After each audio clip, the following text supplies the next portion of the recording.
I'm also trying to stall here because I do not want this segment, but it has to be done. Jason Ross? Yeah. Well, let me ask you the question that's in the segment. Okay. If you could redo one Kings draft, because there's so many answers here. There's no there really wrong are. one. And I know a lot of people, oh, Luka. That's fine. That's fine if that's your answer over Bagley, but whatever. Heck, at this rate, I know we always say Luka, but maybe you take SGA. Same draft.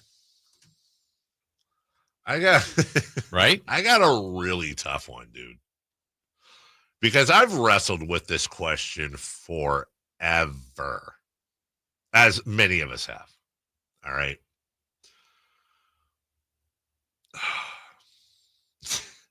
Now, we're just talking from a playing point of view, right? Sure.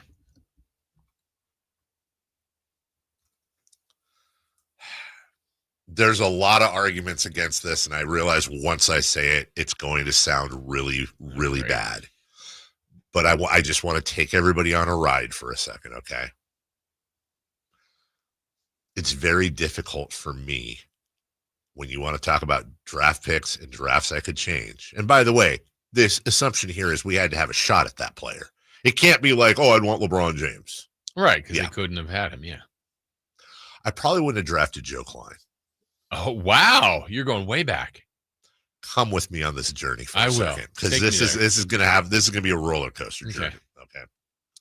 I'm gonna take you back to 1985. All right. Thank you.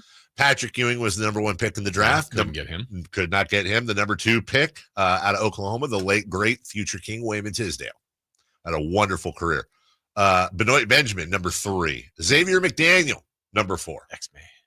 John Contract, number 5. The Sacramento Kings out of Arkansas took senior Joe Klein. Okay. By the way, none of this any disrespect to Joe Klein. Yeah. The very next pick in the draft, Hall of Famer Chris Mullin. Okay. The very next player in the draft, All-Star. And my favorite Dan Patrick saying, Detlef Schrempf. The very next player in the draft, future All-Star, Charles Oakley. Then you've got future King Ed Pinckney, Keith Lee, Kenny Green. And then look at who's at number 13. Who would that be, Dave? Out of Louisiana Tech. Oh, why would you take anybody from there? Karl Malone. Malone. I get it. Probably best. I get it. I get it. I get it. And it has to be part of the conversation. Would we as Sacramento Kings fans, would whatever be worth it to know that, well, one of the worst people ever in the NBA played all those years for our team? Maybe they wouldn't have been one of the worst That's players. what I'm saying. People, right. Yeah, right. We don't know. But we do. Oh, we do. Chris knows. He knows. Chris, there's a kid that proves it. Yeah. Well, look, I get it. And I know that it's very silly for me to say, well, let's push that aside first. But we're talking basketball. Yeah. How much would our history... by the way... all of this changes everything. All of this. You get Karl Malone, the second leading scorer in NBA history formerly, on the Sacramento Kings with their very first draft pick. And Karl Malone wasn't a late bloomer either. Karl Malone was just basically a walking, scoring, double-double, night in, night out, healthy, did his rookie year, 15 points, 9 boards. His next year, 22 points, 10 boards. And then his third year, 27.7 points and 12 boards. By the way, played in all 82. Now, there is an alternate reality, by the way, in which we draft Karl Malone with that pick and then trade him 2 years later for a slab of bacon and a dog, with Joe Axelson running the show. You just don't know. But I'm just saying, in this exercise, I feel like the spirit of it is that we're acquiring that player and their career. I would go all the way because the Kings hit with that. Things are different in Sacramento. For all we know, we've got ourselves a whole different history that we're building off of. Maybe we sneak in a championship there. Maybe we don't, but we're certainly right there. I mean, yes, it's Karl Malone. But I think we get so caught up and the Dame Lillards and the Kawhi Leonards of the world, which may or may not be on your list, I would say Karl Malone's the one that gives me the most thought. That's interesting. I'm impressed that you went that far back. I was looking back at the drafts. I mean, they were so bad from about 2011 on for years and years and years. And I think the one that intrigues me the most, and you said his name, is Dame Lillard. Yeah. I think if in 2012, now, granted, they had Tyreek Evans, but they already had DeMarcus Cousins. I think Dame Lillard and DeMarcus would have been really interesting. And I think if you go in on Dame Lillard then, you're probably speeding up the process of moving on from Tyreek, even though he'd won Rookie of the Year 2 years prior. I think you're now building around Dame Lillard and DeMarcus. And then maybe at some point along that road, maybe you move on from DeMarcus sooner. I don't know. Everything changes. But after that, you're certainly probably no longer having to worry about drafting guys like Stauskas and McLemore because you're a better team. And I just think Lillard here with some Bay Area roots, but to hear like he was fiercely loyal to Portland. I think he would have been that here as long as he was doing the same kind of things. I think Dame Lillard would have been kind of legendary here, much like he was in Portland. And it would have been before the Warriors run. Like Kings could have had a ton of Oakland fans. Yeah. Yeah. While the Warriors were struggling, or they're just starting to become something, but it was a little before that. It was at the end of your run through 2006. So it wouldn't have been I'm sure they wouldn't have been in the drought for 16 years. Now they probably wouldn't have drafted Fox. Wouldn't have had a chance at Luke, all that other stuff. But it's just different. Now you're drafting different types of players. So, I mean, every move would be changing the whole course of the franchise. But Jason, would you trade for the Kings to have gotten Damian Lillard back then for the Beam right now? The Beam never exists. Yes, I would. I didn't ask you, Oh, Dave. sorry. Okay. Yeah, because we wouldn't have known. You already said you were willing to give up your mother earlier, so That's a good point. For the Beam or for Lillard? Well, for basically a title. Oh, okay. Yeah. I mean, I'm not just going to give her up for anything. Got to negotiate. Need a title, maybe future first. Top 3 cash considerations. Okay, and by the way, because I think I know where people are going to go with this conversation. They always do, and I get it.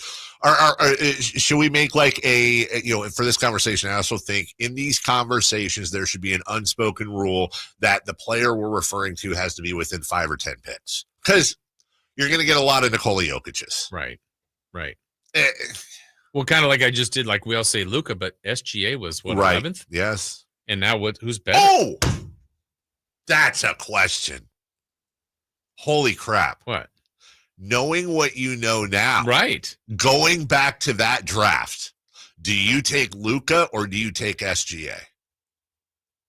Going back to that draft, you're the GM.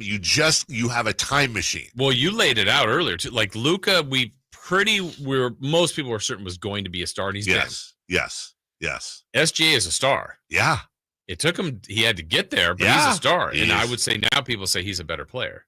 Yes, I think most. I think most people. I think the answer to that question would descend based on how long you've been watching basketball. I still think there's some people that say Luka, and maybe they're right, but the guy's a reigning MVP and NBA champion. Yeah, but in the same sentence, Luka got traded this year, and it stunned the world. Yes. And the same night if SGA got traded, I don't think it stuns the world. I agree with you. People were surprised. I totally agree with you. So I totally agree with you. It's a different top of mind thought people between Luka and SGA. God, by the way, if Vlade had taken Shai Gilgeous-Alexander, been killed for that. He might have been like not even fired the next day. Like everybody would have burned down Golden One. Should have at least taken Bagley. Right. How do you passed up Bagley? You passed up Luka. You passed up Jaren Jackson Jr. I would have rather had Michael Porter Jr. Oh my God. That person would have been killed. I mean, figuratively. When did he go? The same 8th, draft, right? I think. Was it 8th or 11th? It was somewhere, something like that. My goodness gracious. That's gonna bug me all day long. 11th. Wow.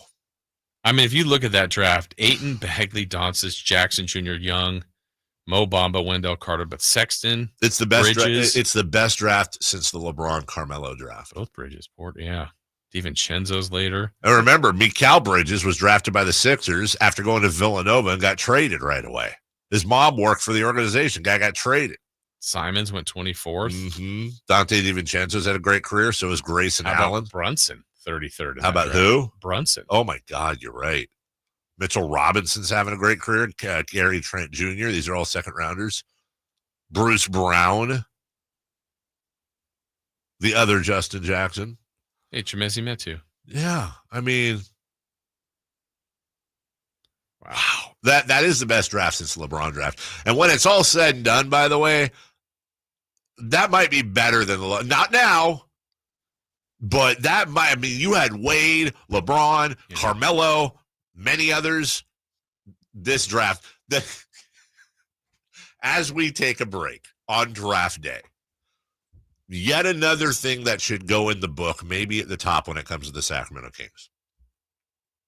The Sacramento Kings had the number 2 pick in arguably the best draft in the last 20 to 30 years. And they took the non-Hall And of they Famer. took the biggest bust. The non-All-Star, the non-Hall of Famer. I don't like it when things crystallize on the air and then I get down this rabbit hole of depression. We'll take a break. I'm going to go bang my head against something spiky and sharp. When we come back, what's hot, what's not, certainly the Kings draft history, and we'll go streaking after this. The Sactown Sports Hub